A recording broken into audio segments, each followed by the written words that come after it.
or no interaction processes that is occurring between the host and microorganism bago magkaroon ng outcome. So yung tinutukoy nating outcome dito, ito yung disease. Okay, the signs and the symptoms.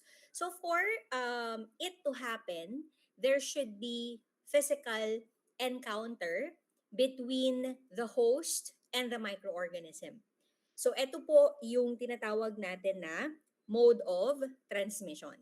And then magkakaroon ng entry, no? Magkakaroon ng successful colonization. Do you remember the colonization, entry, invasion, okay? And then dissemination or multiplication. Tapos, before that, di ba meron tayong, what do you call this, tissue, injury, bago magkaroon ng outcome. So let's have them one by one. Unahin natin yung physical encounter. Ibig pong sabihin, yung mode of transmission. Can be direct or indirect. So pag sinabi natin direct from the reservoir, may mode of transmission siya. So going to the host. So pag sinabi natin reservoir, ulitin ko lang, it could be an animal, it could be another human, or it could be from the environment. When directly transmitted to host, okay, it is direct transmission. But pag sinabi nating indirect, bago makarating no, sa host, kailangan muna may intervening agent. So pag sinabi nating intervening agent, ito yung mga vectors, okay? For example, ng vector, pwedeng mga arthropod, sila tick, sila fleas, sila mosquito. Vehicle, pwedeng food, water. Yun yung mga tinatawag naman nating vehicle. So, bakit ba importante na malaman natin ano ang naging, paano nagkaroon ng interaction? Okay? Para alam natin kung paano natin mape-prevent yung transmission. Kasi guys, humaharap din tayo sa mga patient. Correct? Pag magko-collect ka ng specimen. So if you don't know how the transmission happens, how can you protect yourselves? How can you perform precautionary measures? Okay? And also, kadalasan, yung mode of transmission, siya rin ang magbibigay sa'yo ng clue kung ano yung ideal na specimen. Understood? So halimbawa, alam mo na ang transmission ay aerosol. So dapat galing sa respiratory tract yung specimen. Do you get it? So, as a medical technologist or as a medical laboratory scientist, if you know the transmission, you will be able to know how to prevent the transmission so you can protect yourself. Also, that would be ideal para malaman mo yung specimen na kailangan na i-collect. Ano nga ulit ang rule of thumb natin? Kapag pinag-uusapan natin ang transmission, the site of infection, that would be the site of specimen collection. So kung nasan yung infection, dun ka kukuha. Naiintindihan ng specimen na i-collect. Tapos, remember I told you, meron tayong iba't ibang protective layers para ma-prevent natin yung entry nung microorganism sa katawan natin. Okay? So, yung first layer of protection natin, ito yung tinatawag nating barrier. Okay? So, ano-ano ba yung mga barriers ng katawan natin against foreign material? So, pwedeng skin. So, skin, may dermal layer tayo. Meron tayong hair follicles, glands na nagpo-produce ng acid. Sa conjunctiva natin, meron tayong tears na pwedeng mag-flash ng pag may pumasok. Di ba, napansin niyo kapag napupuwing kayo, naluluha kayo? Because that's one way of protecting ourselves sa foreign material. So, yung tears natin, may flashing action siya. Okay? And then, yung skin natin, meron din siyang specific and non-specific immunity. So, ito yung pag-aaralan naman ninyo sa immunoserology. Ano-ano yung mga parts ng immune system natin. Okay? So sa skin, meron tayong specific and non-specific immunity na pag-uusapan natin later on. So ano ba yung SALT?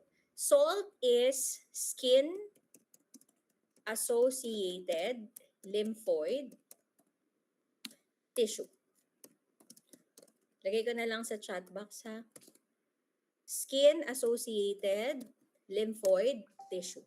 So that is what SALT, okay, means in terms of the meaning of the abbreviation.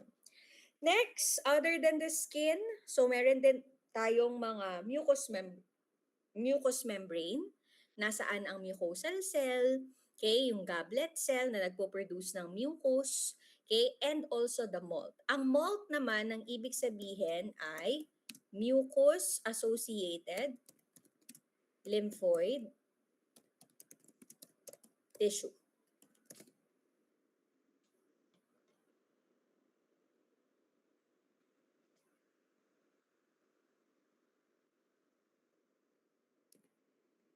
Yan. That's the mold. Alright? Next, so we've already talked about the normal flora earlier. So mga colonizer sila. Again, ano nga ulit yung steps ng colonization? Ano yung steps sa colonization?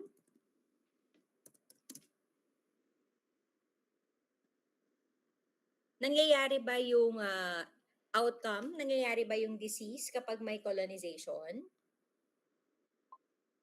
Hindi. So ano-ano lang yung mga steps natin sa infection process?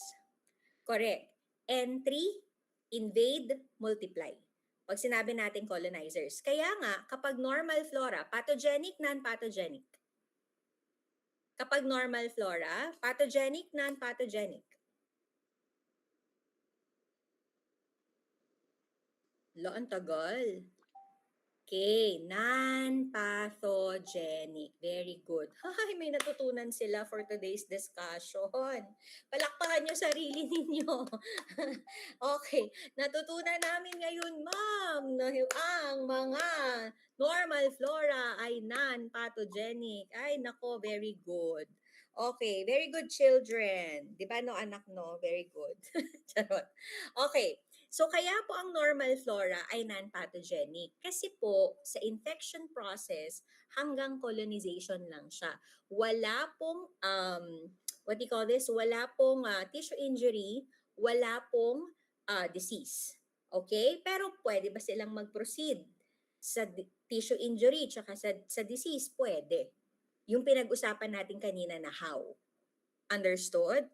So ma'am, bakit importante na malaman natin kung ano ang normal flora sa bawat anatomic site? Halimbawa, sa skin, dapat alam mo kung ano yung normal flora.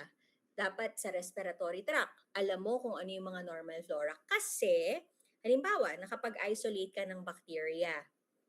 Nakapag-isolate ka. Ngayon, kung sa skin, tapos halimbawa, Staphylococcus epidermidis, alam mo naman na ang Staphylococcus epidermidis ay normal flora lang. Nakatira talaga yun sa skin. So, is it pathogenic or non-pathogenic? So, yung na-isolate mo ay non-pathogenic strain. Kailangan mo bang i-report yon? Kailangan mo lang i-report na ang na-isolate mo ay normal flora. So, para ma-inform si doktor, walang pathogen. So, walang infection dun sa wound. Naintindihan po ba yon? Guys, hindi lahat ng wound may pathogen.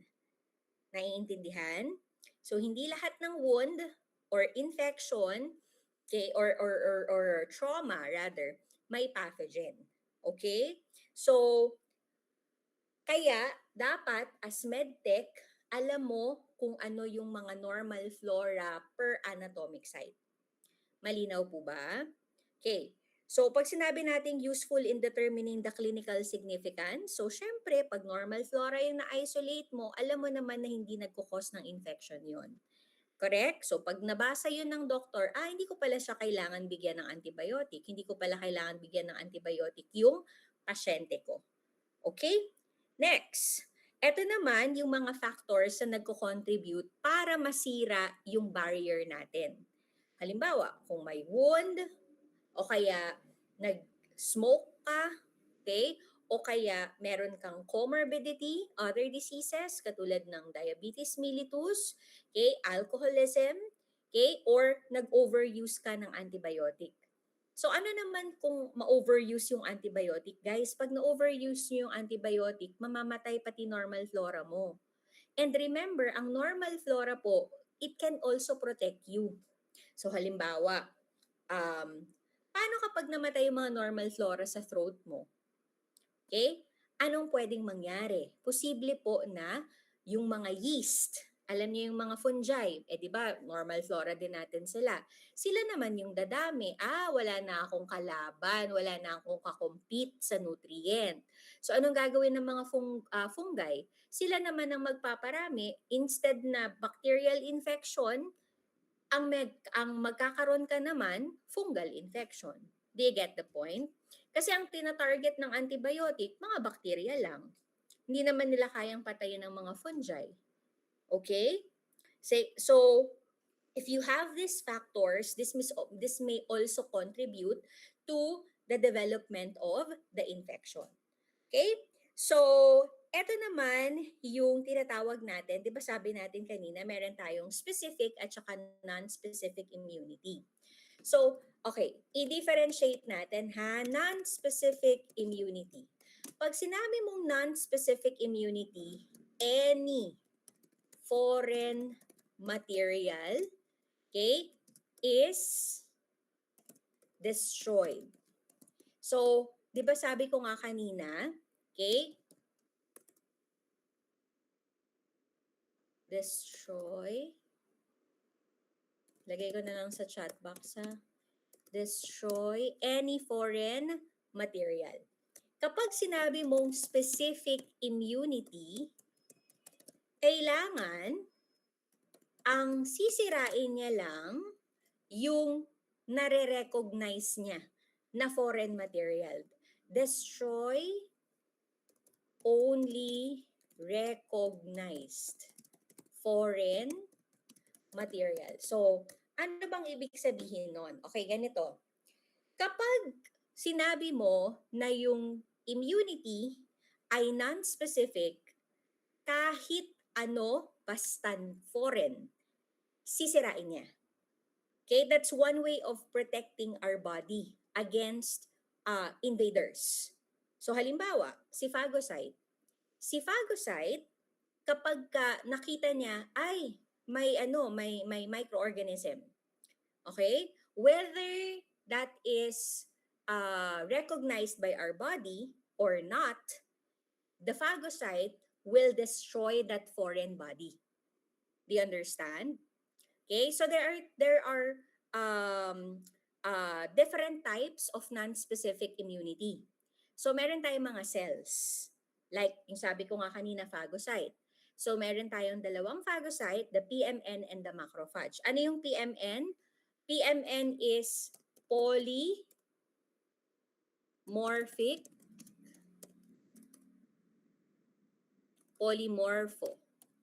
No.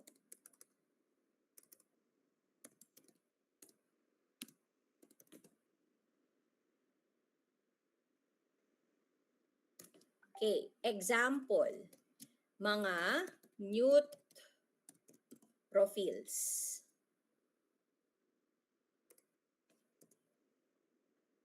Okay. Example ng polymorphonuclear cells are neutrophils. Okay, tandaan ninyo, ang polymorphonuclear cells, kapag nag-serve siya or nag-act siya as phagocyte, siya yung pinakaunang makikita natin kapag nagkaroon ng foreign invader. So halimbawa, sa skin, nagkaroon tayo ng sugat, may pumasok na foreign material.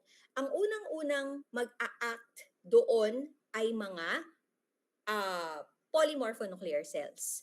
Okay, bakit? Kasi available po sila sa circulation, sa ating blood. So, saan sila napoproduce? So, they are produced in bone marrow. Okay? And made available in circulation.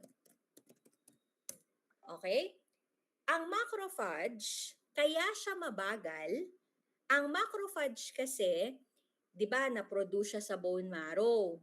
Tapos available siya circulation. Pero kasi sa circulation, transient lang siya. Ang final destination niya, is the tissue. Final destination niya po sa tissue. So kung sa tissue ang final destination niya, so kung pag-uusapan natin yung migration, magiging mabagal. Mabagal yung magiging migration niya from tissue papunta dun sa area kung saan merong foreign invader. Kung sa circulation ka galing, mas mabilis kang makakarating dun sa area na may foreign invader. Kung galing sa tissue, mabagal. Okay? Kaya, in terms of the action, mas mabilis na makaka-act ang mga PMN compared sa macrophage. Okay? At ang mga PMN, madali po yan mamatay.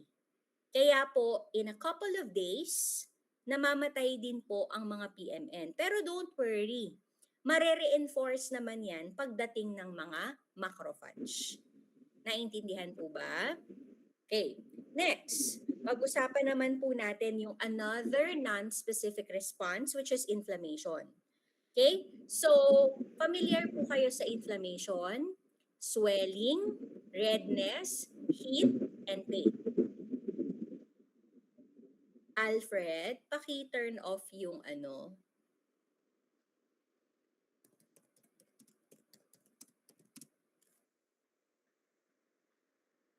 Okay na. Sige, thank you. So, pag sinabi nating inflammation, okay, it starts with swelling. Naalala niyo po ba yung cardinal signs, okay, of inflammation? Swelling is also known as tumor. Redness is also known as rubor. Latin origin po ito ha, yung mga words na sinasabi ko. Heat is calor, and then pain is dolor. Lagay ko na lang sa chat box. Okay, swelling, tumor, redness, rubor, heat, calor, pain is dolor. A very good example of this is pimple. Lahat naman kayo nagkaroon na ng pimple. Sino ba dito ang hindi pa nagkaka-pimple? Meron ba? May pinagpala ba dito na hindi pa nagkakaroon ng pimple? Pinagpala sa lahat? Okay? Lahat. O, pag nagkaka-pimple kayo, anong una niyong nararamdaman? Di ba, una nagkakaroon kayo ng bump? Tapos yung bump na yon namumula. Tapos kung hahawakan niyo siya, may heat, mainit. Tapos after couple of days, sumasakit siya. So ano po bang nangyayari sa inflammation? Sa inflammation kasi, kaya nagsaswell yan, okay? It's because of the presence of dilated blood vessels. Okay? Sa swelling kasi, yung mga blood vessels natin nagda-dilate. Bakit kailangan mag-dilate? Kasi mag-i-increase dapat yung circulation. O, bakit kailangan mag-increase ang circulation? Any idea? Bakit kailangan mag-increase ang circulation? Sa area na may inflammation. So halimbawa, ito yung ito yung skin. Nagkaroon dito ng invasion. Okay, ito yung mga bacteria. Yan. Okay. Ngayon, bakit kailangan maging dilated ang blood vessel? Ano bang galing sa circulation? Phagocytes. Para mas maraming phagocyte ang makarating doon sa area na nagkaroon ng foreign body. So bakit nagre-red? Kasi nga po nag-increase yung circulation. O di ba, dumami yung nag-increase yung blood flow. Right? So, yan din ang dahilan kung bakit mainit. Kasi nga, nag-increase yung blood flow. Yung pain naman, that is because of tissue injury. Okay? That is because of tissue injury, kaya nakakaramdam ka ng pain. But don't worry, ang purpose ng inflammation is to remove kung ano man yung foreign body. Kaya yan nangyayari para mawala yung foreign body. Kaya kapag nagkaka-pimple tayo, kailangan mo munang pagdaanan yan. Yung tumor, rubor, kalor, dolor. Para ma-remove kung ano man yung invading foreign body na pumasok sa katawan natin. Malinaw po? So, non-specific ang inflammation. Okay? Next, let's proceed to specific. So, ano sabi natin kanina sa specific? Kailangan recognize. So, si antibody, bago siya mag-act, kailangan kilala niya muna yung sisirain niya. So, we have several types of antibody. The GAMD or the GAMED. G, IgG, IgE, IgD, IgM, IgA. Yung GMED, makikita po natin yan sa serum. Yung A, ito yung makikita natin sa mga secretions. Ang M, kapag meron tayong IgM, it will tell you that the patient is experiencing acute infection. Kapag IgG naman, ibig sabihin either chronic yung infection or past na yung infection. Ibig sabihin naka-recover na sa infection. Ulitin ko ha, kapag IgM, acute yung infection. Pag nakita mo yan sa serum ng patient. Pag nakita mo IgG, either chronic yung infection or tapos na yung infection, naka-recover na. Ang IgE naman is usually kapag may mga allergens, allergic reaction. Okay? Similar with IgD. Okay po? Allergic reactions. Okay. Next. So, eto naman yung mga cells na specific ang response. Ulitin ko ha, ano yung mga cells na non-specific ang response? The phagocyte. Ano yung mga cells na specific ang response? So, we have the B cell, the T cell, and the NK. NK are natural killer cells. Okay? So, ito po yung mga reservoir nila kung saan natin makikita. Ito yung function. Si B cell ang nagpo-produce ng antibody. Clear? Ito yung iba't ibang subtype which you will discuss in your immunoserology. Kung ano-ano yung mga function ng bawat subtype. Okay? Next, ito naman po yung what do you call this? Ito naman po yung mga example ng virulence factor. Ma'am, i-memorize na po ba namin to ngayon pa lang? So, wag na muna. Kasi, i-discuss naman po natin to isa-isa kapag diniscuss na po natin yung bawat genera, bawat species ng bacteria. Pero kung gusto nyo nang i-memorize, why not? 'Di ba? Pwede naman. Di ko naman kayo pipigilan. Pero again, ma-encounter pa rin naman natin to as we move or as we go with our discussion. Okay? And then there are two type of toxin. We have the exo and the endotoxin. So again, these are virulence factor. Okay? Itong mga dinaanan natin, mga virulence factors yung mga yan. Malinaw? Virulence factor. Ito po ay two types ng toxins, the exo and the endo. So, saan ba natin nakikita ang exo? Sa gram-positive at gram-negative. Ang endo sa gram-negative lang. Okay? So, ang exotoxin, maaaring part mismo siya ng bacteria or sinesekrete ng bacteria. Pero ang endo, talagang part siya ng bacteria. In terms of the chemical nature, simple lang ang exo, wherein ang endo ay protein, lipid, polysaccharide complex. Okay? Simple protein lang ang exo. Ang endo combination ng protein, lipid, ano yung polysaccharide? Carbohydrate. So, complex po yan. Kaya kung pag-uusapan natin ng stability, mas stable ang endotoxin. Therefore, alin ang madaling masisira? Endo or exo?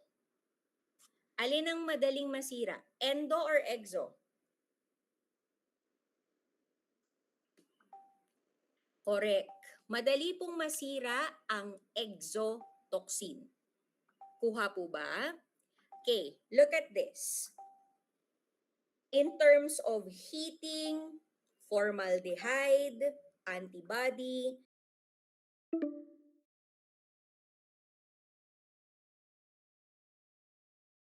kailanganin mo ng 100 to 1,000, no? 1 million para maging toxic yung toxin na yon.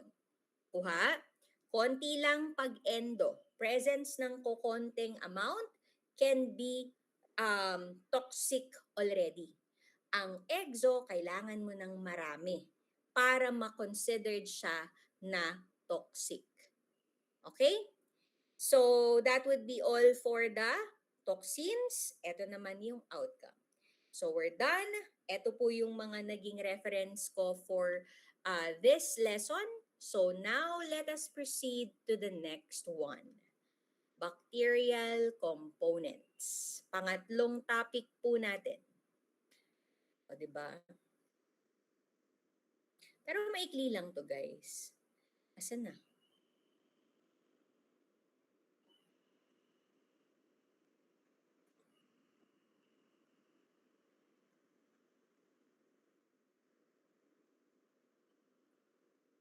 Okay.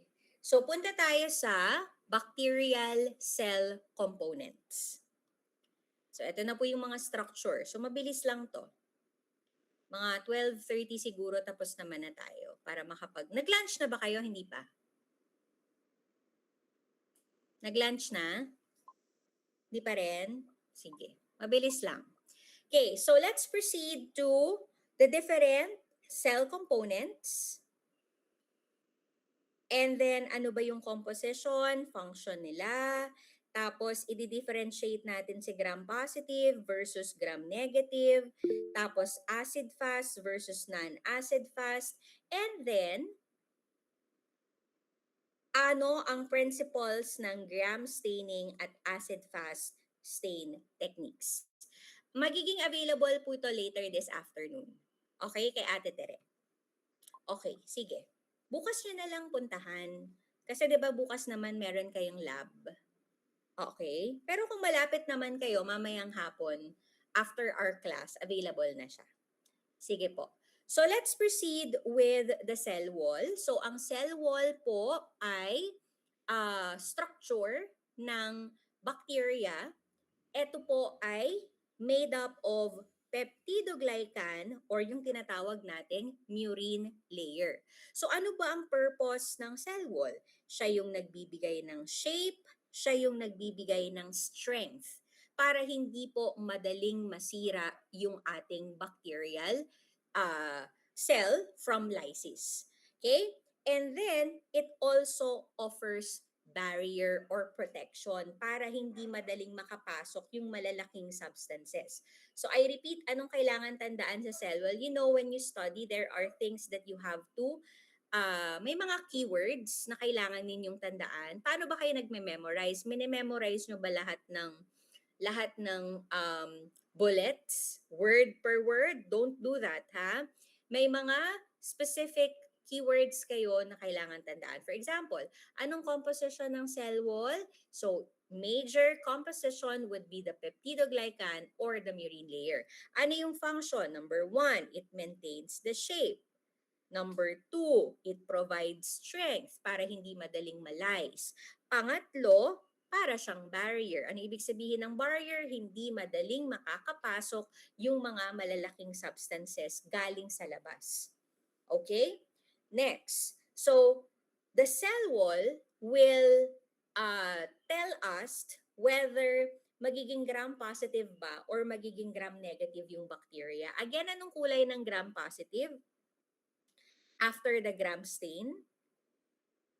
So, meron tayong dalawang staining technique na pag-uusapan ngayon, ha? Staining technique.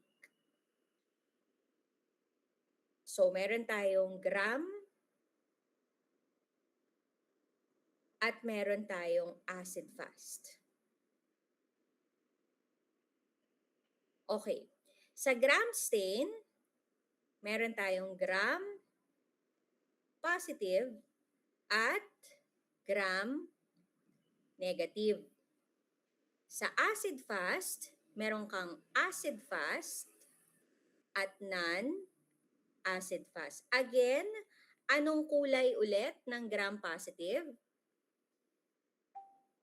Purple. Correct. Anong kulay ng gram negative? Correct. It's red. Tandaan nyo po yan, ha. Huwag kakalimutan yan. Next. Anong kulay ng acid fast? Anong kulay ng acid fast? Red.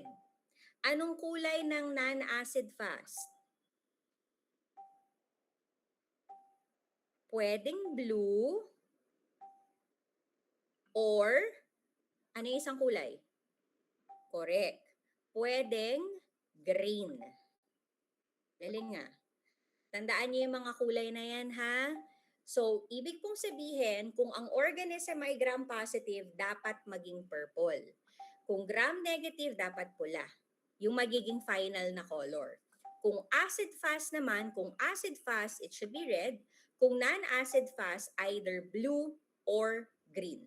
Okay, so let's talk about the gram-positive cell wall. Ito po ang structure ng cell wall kapag gram-positive. Let's talk about the parts. Una, tignan ang murine layer. Anong masasabi natin sa murine layer ng gram-positive? Makapal. Di po ba? This is thick. Ito naman ay thin. Yan ang rason kung bakit ang gram-positive ay nagiging purple at ang gram-negative ay nagiging pula. So, tatalon ako ng discussion. Okay. Ito po kasi yung ginagamit natin na reagents. Okay? Ito yung mga reagents. Or ito yung component ng gram stain technique na gagawin ninyo in the laboratory. So, you listen carefully, especially to Dantes and Dagohoy. Tama ba? Okay, kasi kayo yung mga wala pang masyadong idea with regards to the process. Etong mga to, hasa na tong mga to. Tama ba? Hasa na kayo? Hasang-hasa na sa gram staining. Oh, talaga ba? Tingnan natin, ha? Okay. So, let's start with the primary stain, the crystal violet. Then the second component is the grams iodine or yung tinatawag natin na mordant or fixative. Tapos acetone alcohol. Ang acetone alcohol ay combination ng acetone at ng alcohol. But ang question, sige nga kung hasang-hasa kayo, ano ang alcohol na ginagamit natin dito? Anybody? Ilang percent at anong type ng alcohol? Magtatawag na lang ako. Sige, Mr. Pascual, go ahead. 95% ethyl po. Okay, 95% ethyl alcohol or ethanol na kino-combine natin kay acetone. Clear po ba yon? Kaya siya tinawag na acetone alcohol at siya ang decolorizer natin. Tapos mag-a-apply ka ng secondary stain which is the safranin. Kaya po ang ating mnemonic ay Vias. crystal violet, grams iodine, acetone alcohol, and safranin. Okay, so i-discuss po natin kung papaano nangyayari.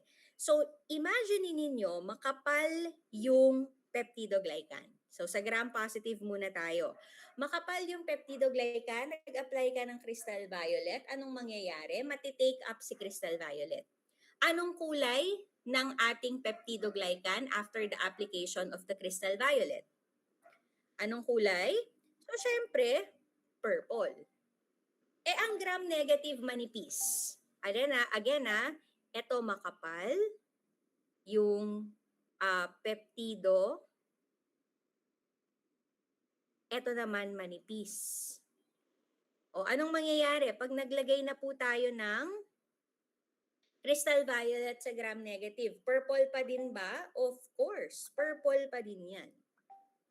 Clear po ba yon? Next, naglagay ka ng grams iodine.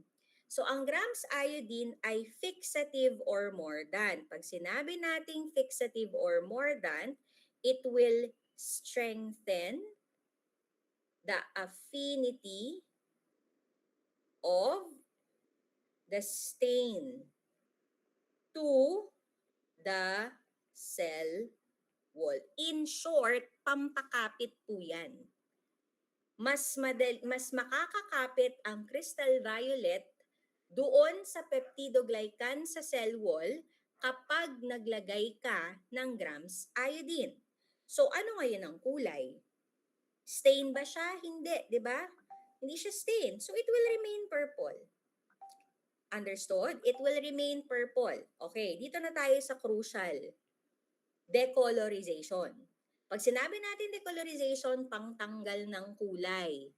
So ngayon, dahil makapal ang peptidoglycan, question, naglagay ka ng acetone alcohol, matatanggal ba ang purple? Ano kayang kulay? It will still be purple. Correct. Paano sa gram negative? Sa gram negative, correct. Matatanggal. Bakit matatanggal? Kasi nga po manipis. 'Di ba? Parang ano lang 'yan, parang ano bang tawag dito?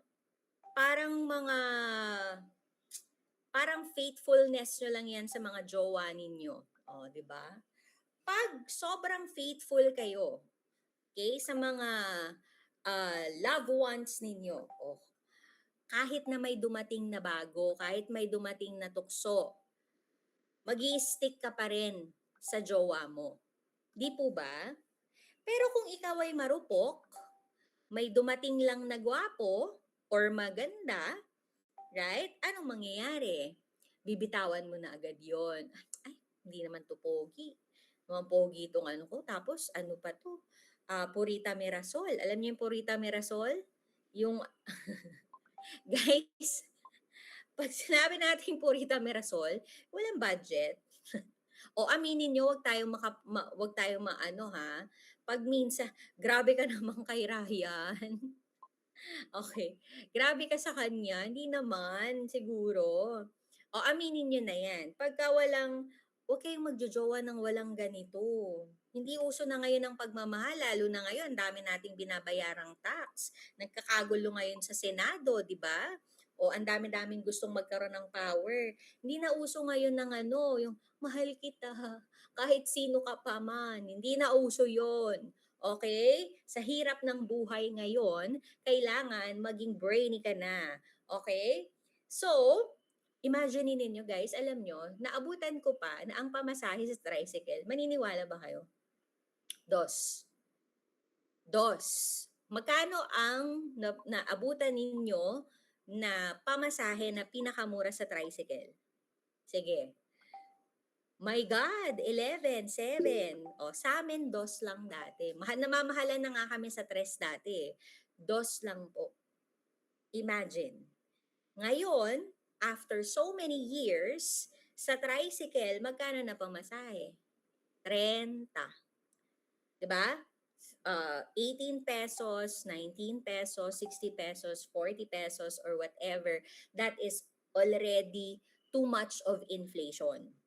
That is why you have to be brainy pag naghahanap kayo ng partner. At para makahanap kayo ng partner bilang mga lalaki at bilang mga babae, kailangan madiskarte din kayo. Kailangan nyo yung maging successful in life. Sa panahon natin ngayon, guys, no? Hindi na po pwedeng papatay-patay tayo pagdating sa trabaho. Okay? So, tatandaan nyo yan. Kaya nga kami, ma'am, nag-medtech alam niyo ba kung magkano sahod ng medtech? Sa hirap ng pinagdadaanan nyo ngayon. Ma'am, sa dami ng tuition na binigay namin kay Olfu, 'di ba? Nag-summer po ako ng 15,000 pesos. Magkano ang sahod ng medtech ngayon? Any idea? Do you know how much? Alam niyo ba kung magkano sweldo? Uy, grabe naman sa 10K. Di naman. Nung panahon ko, 10K. Uy, grabe naman kayo sa 12. Mga nasa 15 to 25K. O, di ba? Pang tuition nyo lang ng isang course. Aray ko, di ba? Imagine that. Ganun lang po kababa. 20, maswerte ka na kung nasa 20K ka. Pero kung mga nasa probinsya ka, imagine ninyo per day ha. Imagine, sa ano namin ngayon, tawag dito, basta anyway, ang binibigay namin per day is 700 pesos. 700 per day. So, i-multiply nyo yung 700, ilang araw pumapasok? 20. So, ilan yun? 700 times 20. Oh my God, 14K lang pala. Tapos, minus the tax, minus the PhilHealth, minus the SSS. Kaya yung sinasabi kanina na 10K, posible po yang totoo. Kasi marami pang kayong binabayaran na tax. So ma'am, worth it po ba na nagpapahirap kami sa Bhakti ngayon? Kung mag-a-abroad kayo, yes, it is worth it. Pero kung dito lang kayo sa Pilipinas at hindi kayo marunong maghanap ng tamang employer, talagang mahihirapan kayo sa buhay. Imagine ninyo kakain kayo sa Jollibee. Nakikita nyo ba yung 12% VAT? Sa lahat ng bibilhin natin ngayon sa grocery, lahat ng bibilhin nyo sa tindahan, meron po yung 12% VAT. So wag na wag nyong sasabihin na wala kayong pakialam pagdating sa politics right now. You should have. Kasi kayo po ang magdidikta. Kayo po ang especially this coming 2028 election, my goodness, mamili po kayo ng tama, ha? Pwede na kayong bumoto, right? So you vote wisely. Kasi that could affect your careers as well. That could affect your livelihood. That could affect your life. So, tayo po, alam nyo, ang heavily taxated na country sa buong Southeast Asia. At alam nyo ba na ang Singapore, ka-level lang natin sa tax. Pero look at the services na nakukuha sa Singapore. 'Di ba? Transportation, o 'di ba may mga transport strike pa nga tayo dito sa Pilipinas, nakikipagsardinas ka sa LRT, alam niyo 'yon? So, kaya babalik ako sa sinasabi ko kanina, number one, pipili ka ng partner na hindi purita mirasol. Okay? At pangalawa, dapat ikaw din, hindi ka rin purita mirasol pag maghahanap ka ng partner. Understood? So ngayon, balik tayo dito kay Gramstein. Acetone alcohol, pag ikaw ay sobrang faithful sa partner mo, ano magiging kulay mo? Purple. Bakit? Makapal yung peptidoglycan. Pero kung gram-negative, manipis ang peptidoglycan, anong magiging kulay? Colorless. Kaya naman, kung magdadagdag tayo ng safranin, okay, magdadagdag tayo ng safranin, okay, gram-positive, may dumating ulit na bago, okay, anong magiging kulay? Purple pa din, hindi siya maaapektuhan. Naintindihan? Dahil nga marupok ang gram-negative, manipis yung peptidoglycan niya, may dumating uling bago si safranin. Ano bang kulay ng safranin? Ang safranin po ay pula. This is red. Okay, this is a red dye. So, i-influence niya ngayon or mag-i-impart siya ngayon ng pink or red na color. Naintindihan? Kaya po ang gram positive ay purple, ang gram negative ay pink or red. Malinaw po ba yon? Okay? So, ito yung another representation niyan. So, as you can see, if it is gram positive, all throughout purple. Kung yan ay gram negative, pagdating sa decolorization, magiging colorless, and at the end of the process, magiging red siya. Klaro po ba yon? Okay? So, let's go back. Balik tayo. So, since pinag-uusapan na lang din natin ang gram-positive cell wall, so sabi nga natin, makapal ang peptidoglycan. Thick. Okay? Ano pa? Ang gram-positive na cell wall, may dalawa pa yung component. Yung teichoic acid at saka lipoteichoic acid. So, pwede ko bang ilagay na lang sa chat box kung ano po yung purpose ng teichoic at lipoteichoic acid. So, magnesium and calcium. Ang teichoic acid, siya yung parang nagpapatigas sa cell wall, kaya naman nagiging rigid. Tandaan niyo yung word na rigid. Kaya nagiging rigid yung cell wall. Okay? So, I repeat, teichoic acid, it provides rigidity to the cell wall kasi ina-attract niya yung calcium at saka magnesium. Ang lipoteichoic acid naman, on the other hand, dalawa po yung purpose niyan. Okay, unang purpose or unang function, it acts as the regulator of autolytic enzymes. Example of autolytic enzyme is muramidase. Meron din po siyang antigenic property para ma-stimulate yung ating specific immune response. So ulitin ko po ha, nasa chat box po, nilagay ko na ang teichoic acid rigidity, that's the keyword. At paano nagiging rigid? Nag-a-attract ng calcium, magnesium. Sa lipoteichoic acid, dalawa ang purpose. Nagre-regulate ng autolytic enzyme. Pangalawa, nagpo-provide ng antigenic properties. Malinaw po ba? Okay, next, pag-usapan natin ang gram-negative cell wall. Ang gram-negative cell wall, may dalawang layer yan. So, other than manipis ang peptidoglycan, okay, may dalawang layer. Babalik po ako dun sa picture. Okay, look, dito muna po sa screen. So, eto po yung tinatawag natin na outer membrane. Ito naman yung tinatawag natin na inner membrane. So may dalawang layers po tayo ng membrane. Ang gram-positive, isa lang yung layer niyan. Clear?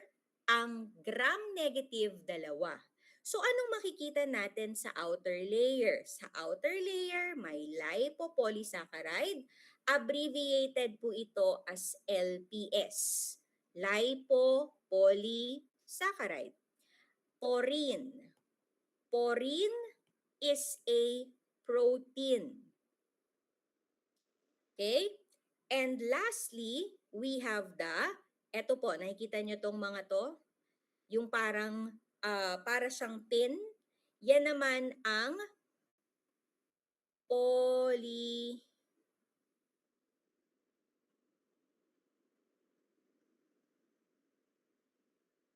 or phospholipids.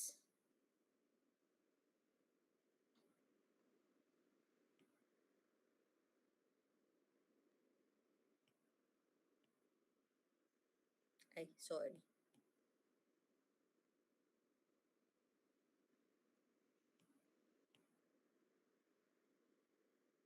phospholipids. So, tatlo po ang component ha, yung hinighlight ko ng yellow. Yan yung component ng outer membrane. Okay?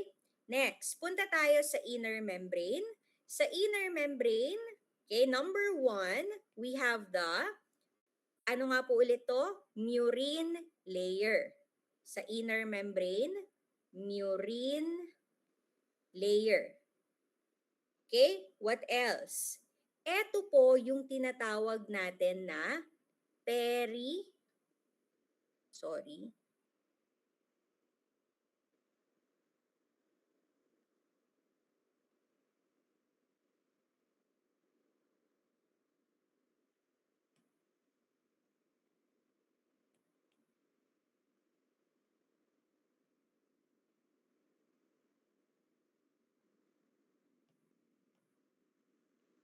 periplasmic space. And of course, meron din siyang phospholipids. Ulitin ko ha, ano yung component sa inner membrane? Yung manipis na murin layer, yung periplasmic space, at yung phospholipids. Clear? Tatlo yung laman sa taas, sa outer, tatlo yung laman sa baba, inner. So ngayon dapat memorize nyo na yan. Okay tayo sa dalawang layers. Okay, balik ako dito. So, ano po ba ang periplasmic space? Again, saan natin to makikita? Sa inner layer. So, para saan ang periplasmic space? So, periplasmic space is a gel-like lagay ko na lang dito ha, space, para madali nyo ring makopy. So, it is consist of a gel-like substance that assist sa pag-capture ng nutrient from the environment. So, other than that, it also has degradative. It also contain degradative enzymes. Okay? So, dalawa po ang purpose ng periplasmic space ha. So, una, meron po siyang capability to capture nutrients. Ano pa? And it also has degradative enzymes. Okay tayo? So, ito naman yung makikita natin sa outer membrane ha. Ulitin natin. Anong makikita sa inner layer or sa inner membrane? Membrane. 1, murin. 2, periplasmic. And 3, ano yung pangatlo? Phospholipids. Ito yung sa inner.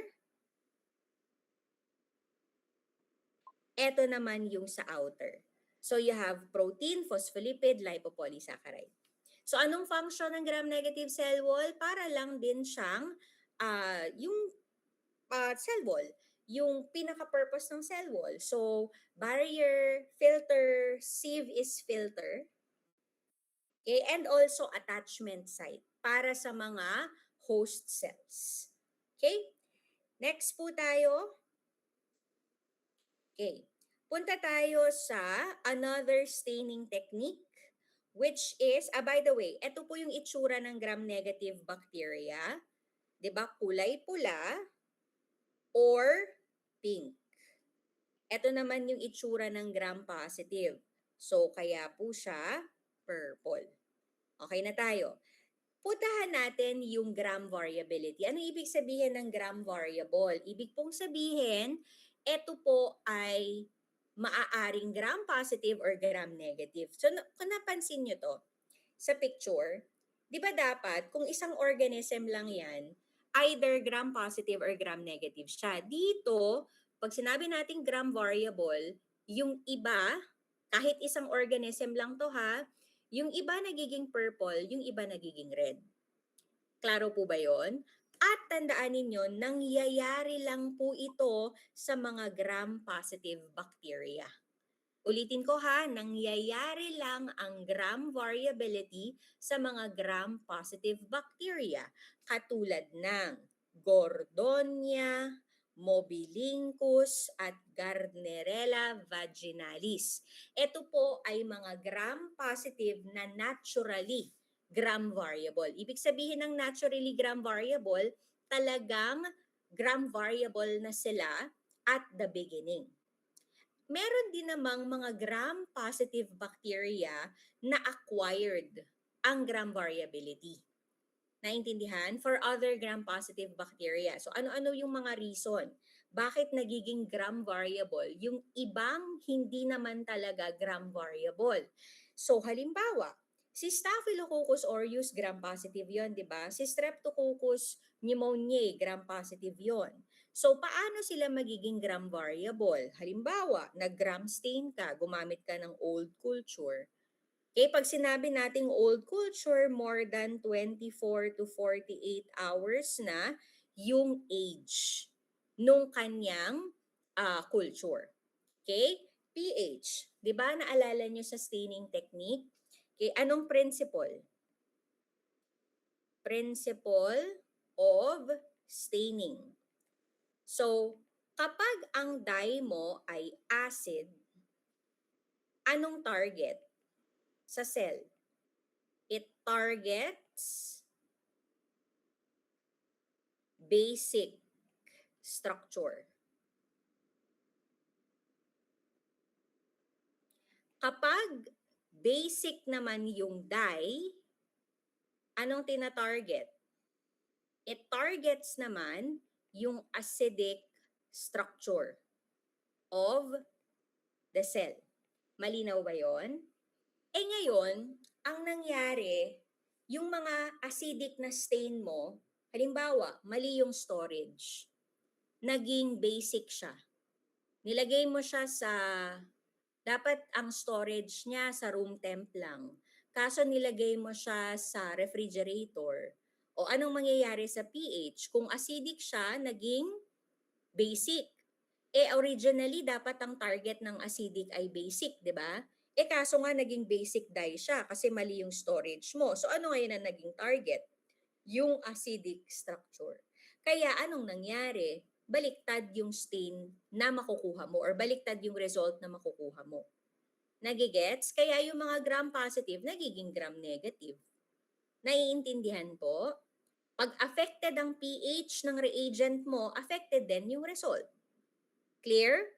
Bacterial autolysis. Ano ibig sabihin ng autolysis? From the word itself, autolysis. Automatic na nalalyze yung bacteria. O wala ng cell wall.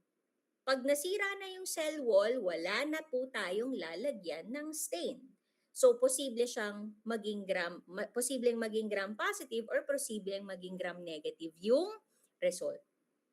Tapos hindi mo sinunod yung staining reaction time. Ano ba yung staining reaction time? Ito po.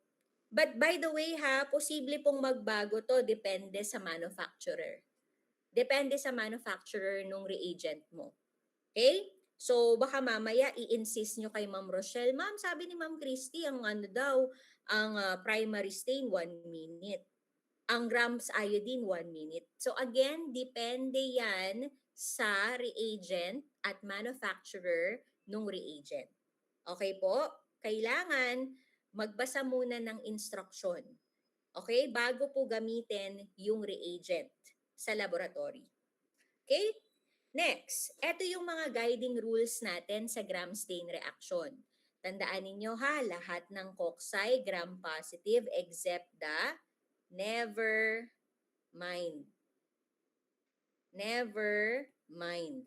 Ano yung never mind? NVL. NVM.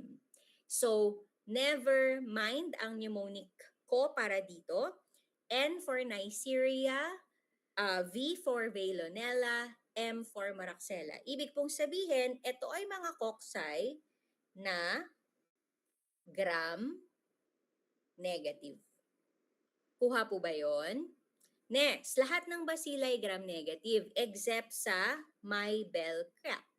Ano yung Maibelcrack? May Mycobacterium, B. Bacillus, E. Erysipelotrix, 2 L. Lactobacillus, Listeria, letter C. Coraine, R is Rotia, A is Actinomyces, C is Clostridium, K is Curtia.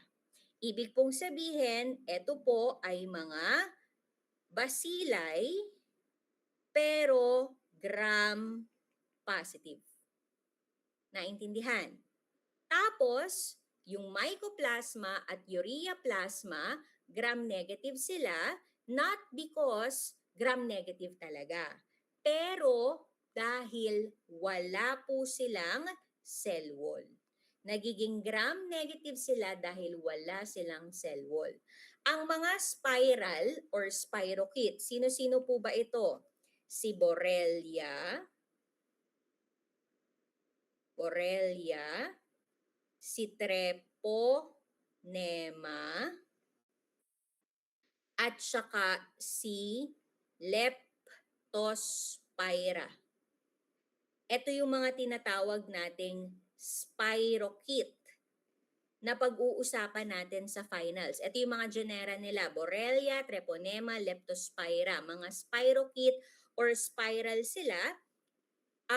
Mahirap kasi silang lagyan ng stain, kaya po ang kadalasang gram stain reaction nila ay gram negative. Kung ano yung huling stain na ginamit mo or dye na ginamit mo, yun yung nagiging or na-uptake nila. Kaya sila nagiging gram negative. Kilala niyo si Mycobacteria at saka si Nocardia. Ito po ay mga acid fast. Okay? Ulitin ko ha, ito ay mga acid fast bacteria. So, pag-uusapan natin later on yan. Pero, pag nilagyan mo sila ng gram stain, nagiging gram positive sila. Naiintindihan? Okay? That is because of the mycolic acid that they possess. Okay? So, next, puntahan natin ang acid fast cell wall. Again, ulitin ko, anong kulay ng acid fast bacteria after acid fast stain?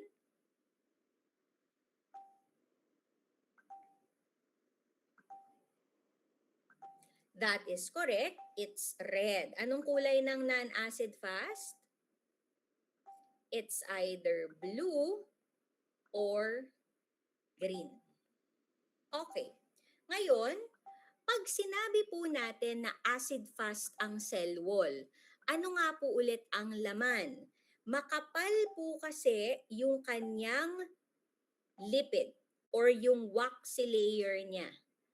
At natatandaan ninyo sa biochem, ano nga yung mga small units ng lipid? We call it fatty acid.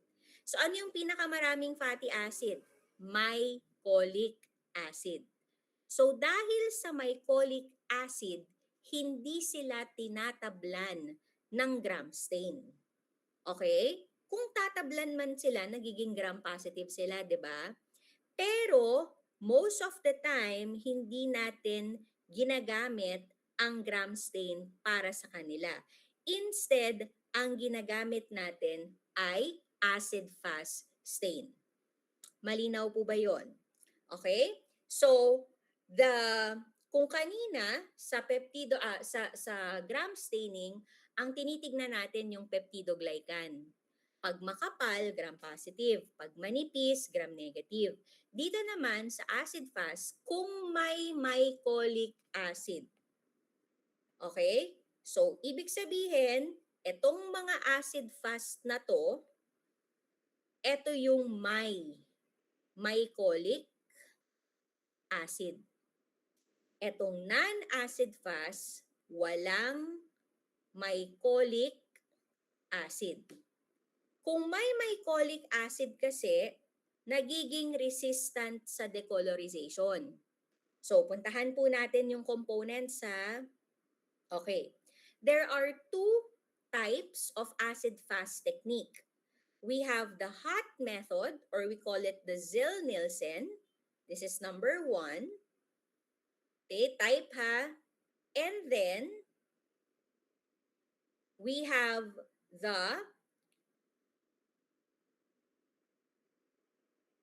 we'll go back to this. Number 2, cold method or the Quinion method. Sa acid-fast, dalawa ang method natin ha. We have the hot and the cold. So, ito yung components or reagents ng hot method. FAM, carbolfusine. This is a red dye. Methylene blue is a blue dye, malachite green is a green dye. Okay? So kung mapapansin niyo parehas ng component. May primary, may secondary. Si carbolfusine ang primary stain natin. Si heat, ito yung nagsisilbing mordant. O kaya nagsisilbing fixative. Klaro yon? Tapos, ang decolorizer natin, anong component nito? Acid alcohol. Okay, so listen ha. Okay? O sige, kung natatandaan, Garcilian, ano yung acid natin? Yung ano po, 3% hydrochloric acid po with 95% ethanol. Correct. 95% ethanol. So, component po natin ng acid alcohol, hindi lang basta-basta acid yan. Dapat specific acid yan. Your 3% hydrochloric acid and 95% ethanol will serve as your decolorizer. And then the secondary stain, pwede kang gumamit ng methylene blue, or kung wala kang methylene blue, pwede kang gumamit ng malachite green. Understood? Okay, kaya naman, kung pag-uusapan natin ang kulay ng acid-fast, ulitin ko ha, eto may mycolic acid. Eto wala. So ano kayang magiging kulay after carbolfusine? O di malamang kulay pula parehas yan. Pag naglagay ka ng heat, it will remain red. Pero dito tayo magkakaroon ng difference sa decolorization. Parang kanina, kung may mycolic acid, mariresist yung decolorization, so it will remain red. Pero dahil ang non-acid fast, walang mycolic acid, kaya siya naging colorless. Kaya pag maglalagay ka ng secondary stain, yung acid fast, dahil pula, nag-resist ng decolorization, it will remain red. Etong si non-acid fast, open na siya mag-take up ng another stain kasi naging colorless na siya. So magiging blue or magiging green siya, depende sa ginamit mo na stain.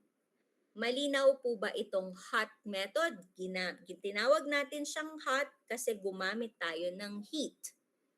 Clear tayo sa hot method or Zille-Nielsen. Sa cold method naman, wala kang ginamit na heat. So ma'am, kung hindi po tayo gumamit ng heat, paano nangyari na nakapenetrate? Paano nangyari na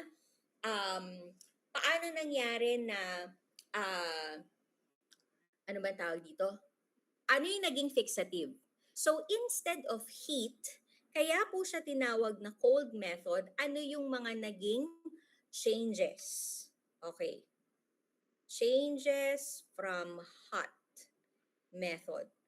Unang-una sa lahat, yung carbolfusine na ginamit mo dito, mataas ang concentration ng phenol. Mataas ang concentration ng phenol ng carbolfusine. Okay? So, ibig sabihin, hindi na natin kakailanganin ng heat. Kasi siya na yung magpe-penetrate. So, kung baga isipin ninyo, sa hot method, si heat, siya yung, di ba, makapal yung cell wall dahil nga doon sa mycolic acid. So, ang nangyayari kasi sa hot method, si heat, parang tinutunaw niya yung makapal na mycolic acid para makapasok yung stain. Dito, sa cold method, hindi mo nakakailangan ng heat. Yung phenol na ang magpe-penetrate sa makapal na mycolic acid. Pero, dahil gagamit ka na ngayon ng chemical, okay? Gagamit ka na ngayon ng chemical na, what do you call this? Chemical na fixative. So, for that, ang ginagamit na po natin, chemical fixative. Ang ginagamit po natin ay si tergitol. Okay, that's the chemical fixative that we're using, tergitol. Kaya siya tinawag na cold. So kung mapapansin niyo po to, ito yung difference ng Zilnilsen at saka ng Quinion. Look at the mordant. The mordant here is tergitol. Tapos itong carbolfusin, ulitin ko lang ha, ano nga ulit ang difference? Mas mataas ang concentration ng phenol. Kumpara sa carbolfusin doon sa hot method. Clear po ito. Tapos tignan yung component ng acid alcohol. Hindi na po siya hydrochloric. Kung hindi, H2SO4. Ano yung H2SO4? Sulfuric acid. Clear po iyon. 3% sulfuric acid in 95% ethanol. Or, pwede ka pa rin naman gumamit ng hydrochloric, but this time, 0.5% na lang. Okay, hydrochloric acid in 95% ethanol. I repeat ha, sa cold method, pwede ka pa rin gumamit ng hydrochloric, pero hindi na 3%. Dapat 0.5% na lang siya. Malinaw po ba yun? Clear po tayo dito sa hot at cold method. Any clarification or question? Gurado kayo? Okay. So, plasma membrane. So, this is a phospholipid bilayer na embedded with protein. Okay, so okay na tayo dyan. So, ano nga ulit yung dalawang species, dalawang genera ng bacteria na walang cell wall, walang plasma membrane. So, your mycoplasma and your urea plasma. So, let's skip that. Punta na tayo sa parts na makikita natin sa loob ng cell wall. So, we have the mesosome. Naalala nyo pa ba ang mesosome? Okay. Ang mesosome, guys, nandito ba? Okay, ito po siya, no? Yung green. Okay, ito po. Di ba sabi ko kanina, hindi true nucleus. Di ba kasi ang bacteria ay prokaryote. So, ibig sabihin, wala siyang true nucleus.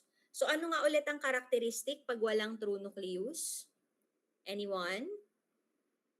Anong ibig sabihin pag walang true nucleus?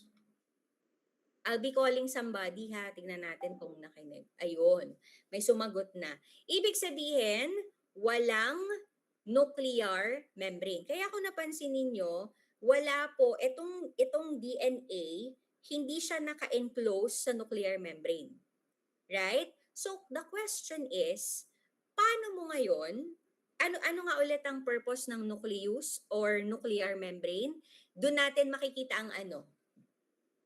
Anong makikita natin sa nucleus or nucleoid region? Anong makikita natin sa nucleoid region or sa nucleus? Correct. DNA at saka RNA. Very good. Diyos ko Lord. Thank you. Okay, DNA at RNA. Ngayon, kung gusto mong i-locate ang nucleoid region, wala nga siyang nuclear membrane. Paano mo siya i-locate? Malapit po siya sa mesosome. Okay? If you want to locate the nucleoid region, you have to locate the mesosome because they are usually in close proximity to one another. Kung nasaan ang mesosome, kadalasan dun mo rin makikita yung yung nucleoid region. Malinaw po? Ano pa yung isang organelle na makikita natin sa prokaryote? ribosome. So, ulitin ko ha, ano yung mga cellular organelle na makikita natin sa prokaryote? So, makakita ka ng ribosome, makakita ka ng nucleoid region. Okay? So, dalawa po yung um, what you call this? Cellular organelle na makikita natin sa prokaryote. Ribosome, so alam naman natin na para sa protein synthesis yan. Okay? Next, inclusion bodies. So, para saan ang inclusion bodies? Question, true or false? Bacteria can synthesize its own food. True or false? True or false? They can synthesize their own food. Kaya nilang gumawa ng pagkain nila. True or false?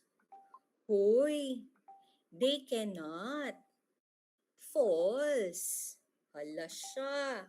False po. Wala kasi siyang chlorophyll. 'Di ba? Naalala niyo sa biology? Sa biology, 'di ba, yung mga plant cell meron kaya sila green kasi may chlorophyll sila. So they can synthesize their own food. Right? Etong mga bakterya, wala sila nun. So ibig sabihin hindi nila kaya. Naintindihan? So dahil hindi nila kaya, saan sila kukuha ng pagkain? They obtain nutrient from environment. It's okay, kaya nga natin inulit ito. Obtain nutrient from environment. Aray naman, ma'am. Okay. Okay. Obtain nutrient, okay, from environment. Yung hyphae, sa fungi po yan, ha? Okay, sa fungi yan. Alright. Now, yung mga bacteria, may capability sila na mag-store ng pagkain. Okay? At nai-store nila yan in the form of inclusion bodies. Clear? So parang ito yung nagiging refrigerator nila. Parang ito yung nagiging pantry nila. So bawat organism may kanya-kanyang pantry. Halimbawa, si Mycobacterium tuberculosis, much granule ang tawag na. Baka isagot nyo naman sa akin sa quiz, pantry. This is the pantry of the bacteria. Storage deposit ang tawag doon, ha? Storage deposit. So much granule ang tawag natin sa Mycobacterium tuberculosis. Volutin, Babes urns, metachromatic granule para sa Corynebacterium diphtheriae, bipolar bodies sa Yersinia pestis. Tandaan nyo kung saan natin nakikita, ha? Okay? Another, dagdagan ko na lang din, etong bipolar body, okay, ito po yung tinatawag po natin na safety pin appearance. So, nakita na kayo ng pardible, di ba? Yung pardible, may butas dito, may butas dito.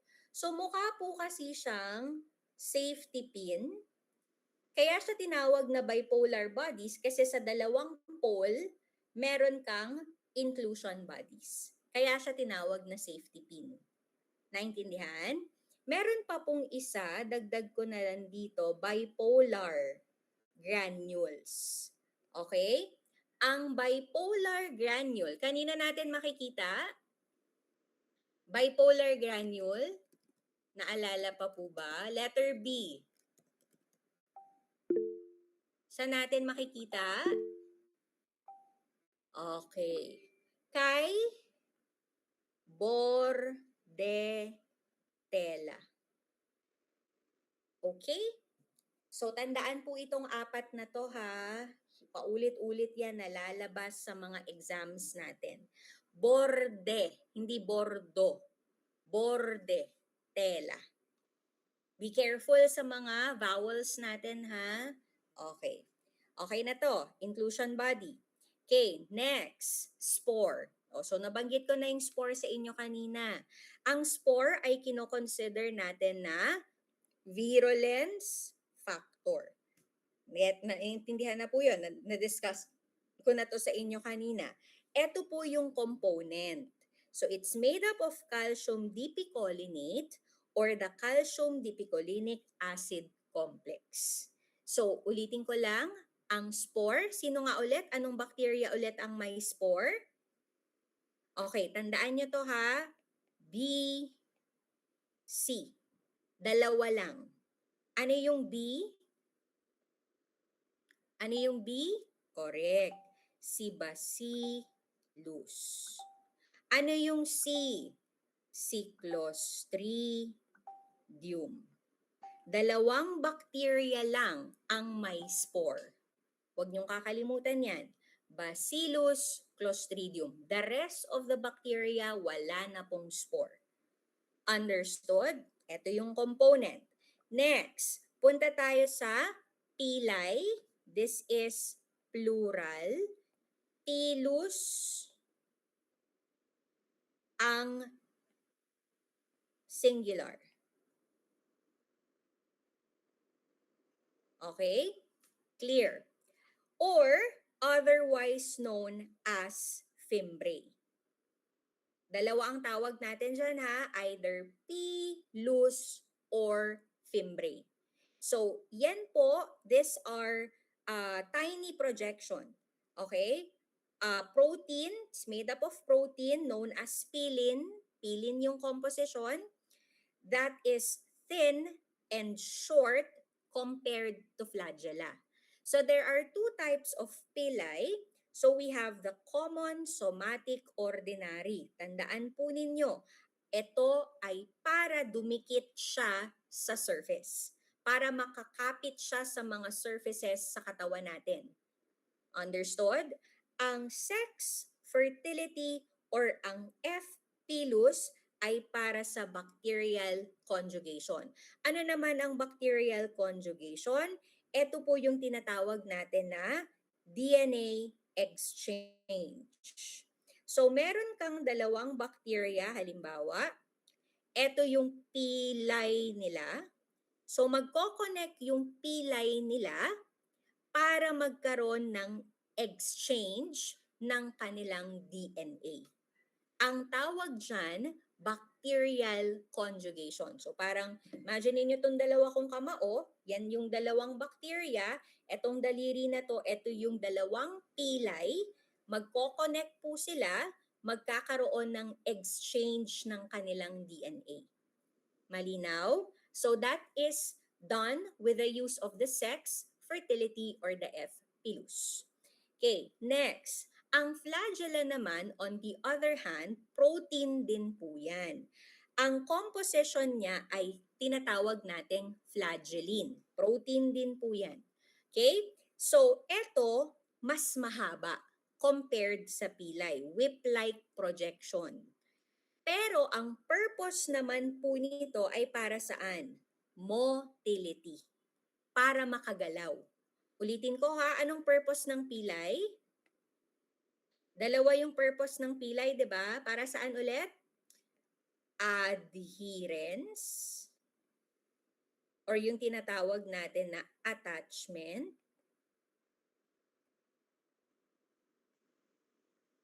And then, anong isa? Bacterial conjugation. Ang flagella, ginagamit for motility. Kuha po yun. Tapos, tandaan po natin to. Meron siyang antigen component. We call it the H antigen or the Hutch antigen. Very useful yan kapag magta-type tayo ng bacteria serologically. Understood?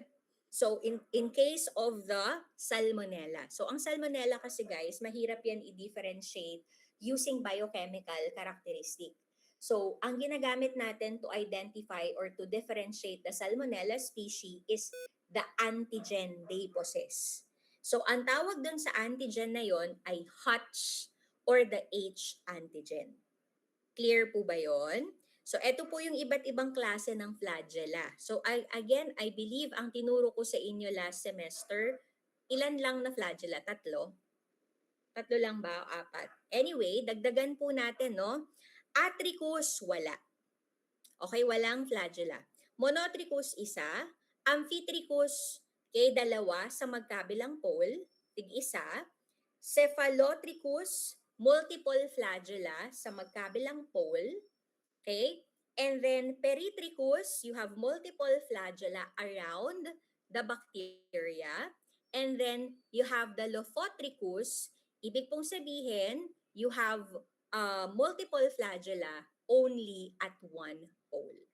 So tandaan niyo po yung mga terms na yan, ha? Okay na tayo sa flagella? Okay. And then, lastly, last na po ito, sabi ko sa inyo matatapos tayo before 1, pero hindi ko natupad yung 12:30. Yung glycocalyx, dalawang type po yan. So meron tayong capsule, naalala nyo anong purpose ulit ng capsule? Isa siyang virulence factor. At yung isa pang glycocalyx, sa form naman ng slime layer. Parehas sila ng purpose. Anong purpose nila? Anti what? Naalala po ba? Correct. Phagocytic. Correct. Parehas silang anti-phagocytic. Ang pinagkaiba lang po nila is yung kanilang appearance. Kapag ito yung capsule, it's usually organized, it's condensed, and uniform. Firmly attached sa cell wall ng bacteria. On the other hand, ang slime layer, it's loose, diffuse, makapal, unorganized. So, ito yung slime layer. Understood?